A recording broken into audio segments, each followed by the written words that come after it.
Hi,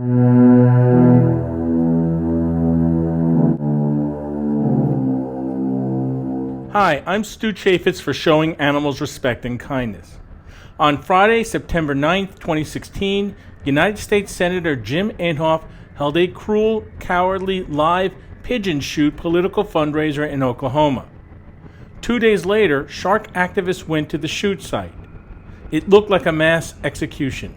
Hundreds of dead birds littered the field along with survivors. We rescued 29 wounded birds that day, animals who were abandoned and left to die by a sitting United States Senator and his donors. Before we get to more of that, let's start at the beginning. Inhofe and his donors gathered at the Quartz Mountain Lodge in Lone Wolf, Oklahoma. From there, they departed for the pigeon shoot, and we followed them. They knew from the previous year we would do that, and this time they went to extreme measures to try to shake us. The cars at the back of their line drove at extremely slow speeds on the highway to block us. They're going 23 miles an hour on a 65 miles an hour road. That's an accident waiting to happen. While the killers were able to lose most of us, one car was able to follow them to the killing field where the shoot was to take place. By the time those activists were able to bring the rest of the shark team to the pigeon shoot, approximately 45 minutes had passed.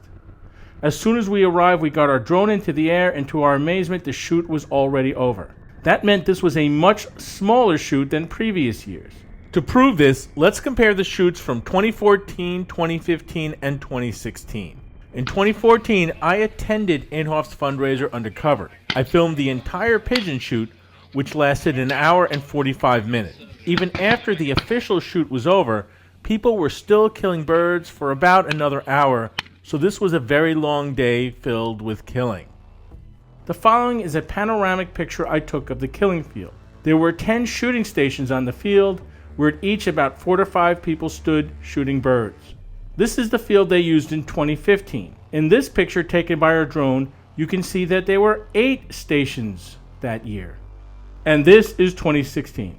In addition to the total shoot time significantly dropping from 2 hours and 45 minutes to just 45 minutes, there were only 6 shooting stations, a whopping 40% reduction since we first exposed Inhofe for his cruelty and corruption.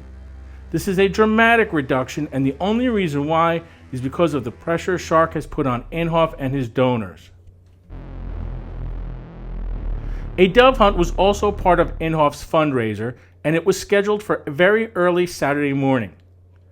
We were outside of Quartz Mountain to once again follow them to the hunt when we filmed this mass violation of traffic safety law when Inhofe and his donors blew past this stop sign.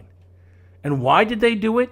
Because they knew no police officer would ever ticket Senator Inhofe and the people who put lots of money in his campaign coffers. At the hunt site, this participant lost it and assaulted Shark President Steve Hindy. How you doing, dude? I'm doing fine, my man. Now, what's your name? What's the matter? Oh, it's better cute. Predictably, the assailant was not arrested nor cited by the police. We filmed Inhofe himself on Saturday. The exit to the property, where most of the cars left by, is where our cameraman is.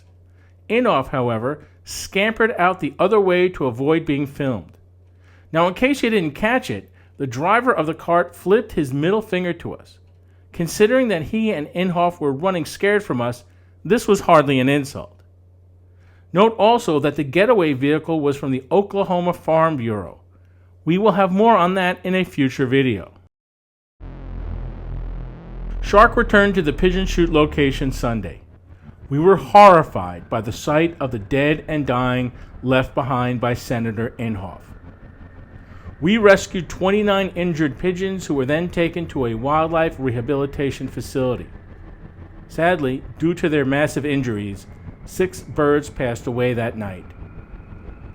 What kind of monster not only slaughters innocent birds for fun, but then leaves them to suffer slow and pain-filled deaths? This kind. A sitting United States Senator who will violate the law and all sense of human decency. On September 13th, the Inhofe campaign, clearly rattled by Shark's efforts, released a statement on Facebook where they stated, quote, We simply do not trust that Steve Hindy found birds injured by our hunters and left in the field days later.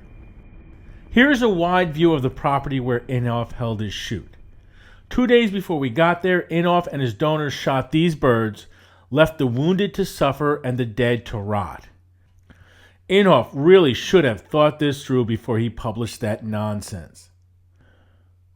The stunning thing is, this is not the first time Inhofe left dead and dying birds on property he used to hold his fundraiser. In 2014, Inhofe illegally used federal land to hold his political fundraiser. That land was owned by the Bureau of Reclamation. After Shark exposed that year's shoot, Reclamation sent investigators to the property. In a letter dated October 14, 2014, they stated that, quote, "The site is littered with countless rotting pigeon carcasses." Inhofe's cruelty, and willing to lie about it, simply knows no bounds. Incredibly, cowardly animal serial killer Jim Inhofe claims that he's a Christian. There is nothing Christian about this torture. Shark is sending this video to Oklahoma law enforcement. Though they will most likely ignore it, they will at least know they are complicit in the acts of a corrupt politician. We are also sending this to a number of other senators, including some who are on the U.S. Senate Environment Committee, which Inhofe chairs. Please copy the email addresses from the info section of this video and let Inhofe's colleagues see what an embarrassment to the Senate he is. Shark wants to thank Oklahoma Wild Care for the expert aid it is giving to the survivors of Jim Inhofe and his cabal. If possible, please consider a donation to Oklahoma Wild Care and to Shark so that we might continue our efforts to fight animal abuse around the country and beyond. I'm Stu Chaffetz for showing animals respect and kindness.